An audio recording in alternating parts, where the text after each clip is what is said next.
Good morning, students. In this book, you have seen many pictures have been pasted with the chapter. On the first page, you have seen the pictures of T.T. Krishnamachari, Sardar Patel. Here you can see the picture of Baldev Singh, K.C. Mukherjee, H.C. Mukherjee, Jaipal Singh. All these were the members of the Constituent Assembly which prepared the Constitution of India.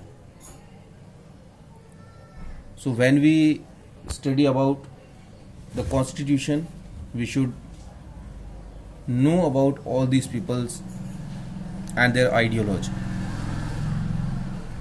These people had a clear ideology about India, that how India should look like and what way India should follow. So they worked for India, for India's freedom, and then they prepared India's constitution. So the constitution which we study now, which we follows now, is being prepared by these people. So the philosophy of the constitution can be seen when we study about these people, their ideals and their philosophy. So now we study about the philosophy of some of the members of the Constituent Assembly, and then we study the preamble that also gives us the basic idea of India. So that is the philosophy of these people can be called the guiding values of the Indian Constitution. The dream and the promise. Some of you have noticed a name missing from sketches of the makers of Constitution, that is the Mahatma Gandhi. Many of you have noticed that the Mahatma Gandhi's picture is not there with the makers of Constitution because he was not the member of Constituent Assembly. But many members were there, or almost all the members of the Constituent Assembly followed his vision, and he was working to make a constitution for India from many years ago. First time in 1931, in his magazine Young India, he wrote an article about India's constitution, and what he said: I shall strive for a constitution which will release India from all thraldom and patronage. I shall work for an India in which the poorest shall feel it is their own country, in whose making they have an effective voice. He said that I want to make an India which is completely free, and in the country in which the poorest can say that this is my country and my voice has been heard while making this country. An India in which there shall be no high class, no low class people, an India in which all community shall live in perfect harmony.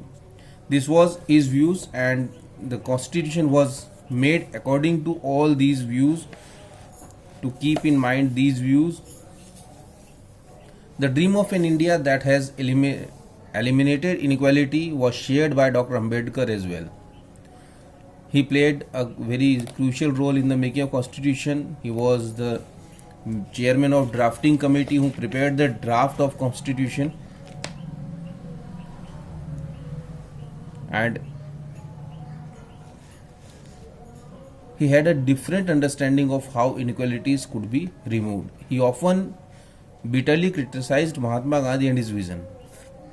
In his concluding speech to the Constituent Assembly, he stated his anxiety very clearly. What he said: on 26 January 1950, we are going to enter a life of contradictions.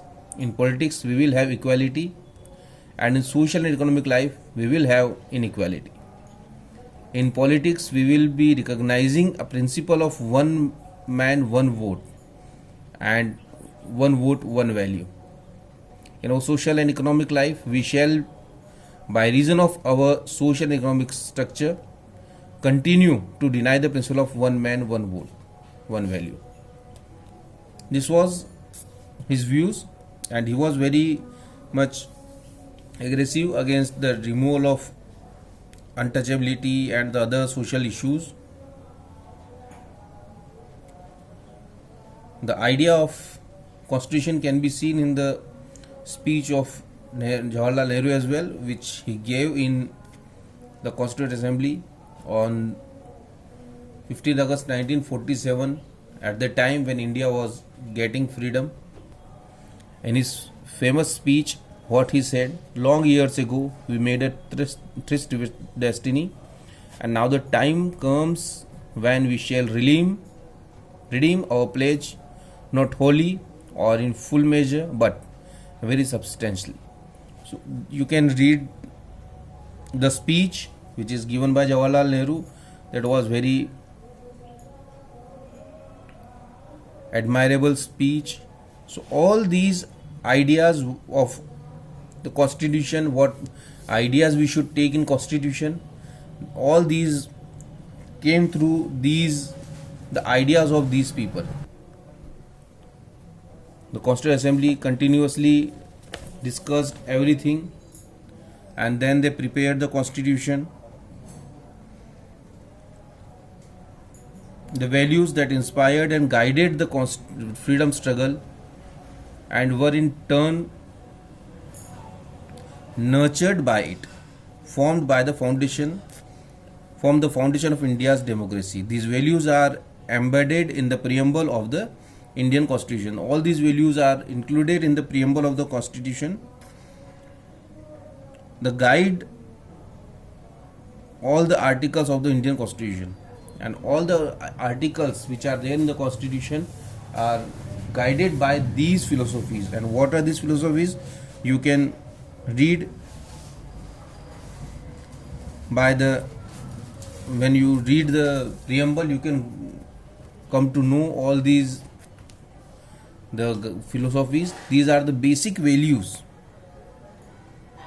We have taken inspiration from America, from South Africa, and the other contemporary countries to prepare the preamble of the Constitution.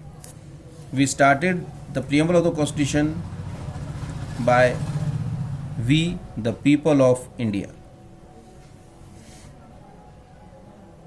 This was an inspiration by the Constitution of South Africa. We started that with "We, the people of South Africa." In order to form a more perfect union, establish justice, ensure domestic inequality, provide the common defense, promote the general welfare. This was the Constitution of South Africa, preamble of American Constitution. This is the preamble of South African Constitution. We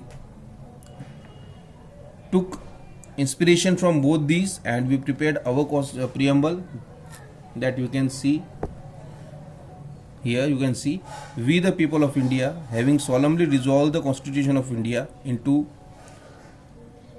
sovereign, socialist, secular, democratic republic, and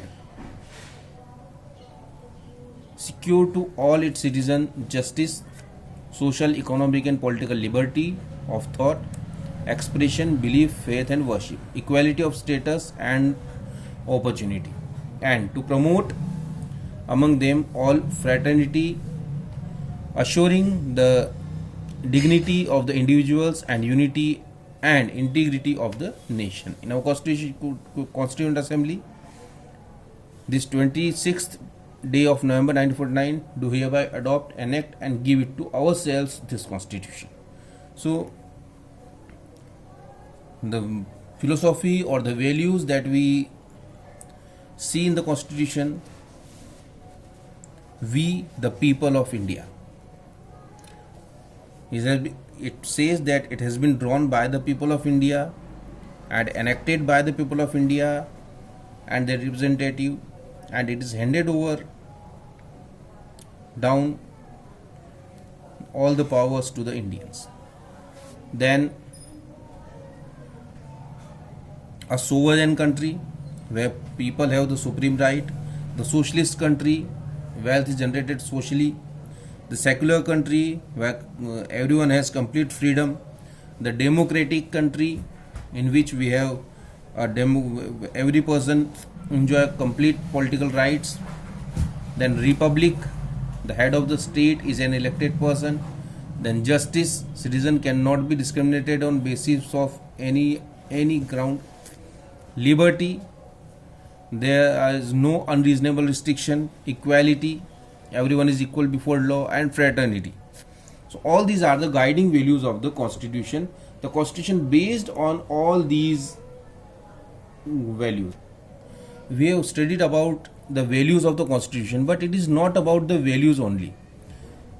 The constitution has given us the rules, the laws by which the country works, country functions.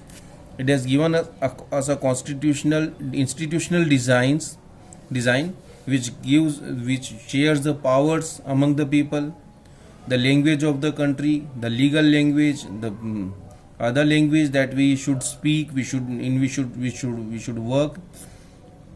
So there are a lot of things which are given in the constitution which are prepared for us. So when you go through the book, and we will move further in the next chapters and in next years, we will read more about the constitution and you will come to know many new things about the constitution. Thank you. This is about the chapter. Now on next day you will be getting the notes and the question answer, so you should go through and complete all the things. Thank you.